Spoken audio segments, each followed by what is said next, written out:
Après ma nomination, la première chose que j'ai faite, c'est de rencontrer Monsieur le directeur général pour recevoir les orientations, les directives de la FAO et partager la vision de la FAO, c'est-à-dire la vision des gouvernements du monde sur la problématique des coopératives. Et avec tous mes pairs, je m'efforcerai d'élaborer un plan d'action que nous allons partager avec le directeur général pour voir comment promouvoir les coopératives auprès des gouvernements, auprès des organisations internationales, auprès des personnes de bonne volonté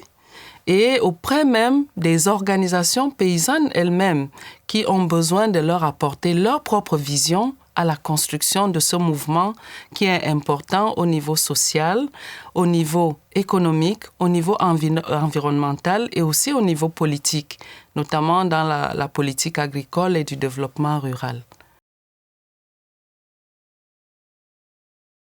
Les coopératives étant un ensemble qui promeut la solidarité, la prise en main des populations par elles-mêmes, et la culture de l'effort et de l'entreprise, nous pensons que c'est un type d'organisation, de structuration qui peut permettre de revitaliser le monde rural notamment. Et c'est pour cela que j'ai déclaré que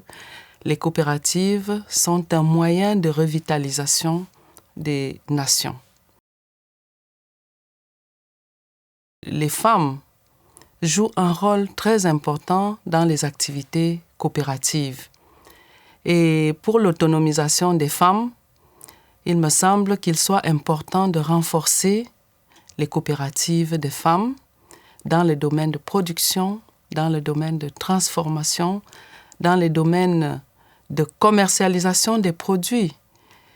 pour assurer la distribution des denrées alimentaires dans les marchés locaux, les marchés nationaux, et même dans les frontières, et aussi pour générer des ressources qui permettent donc l'autonomisation économique des femmes. J'aimerais lancer un appel à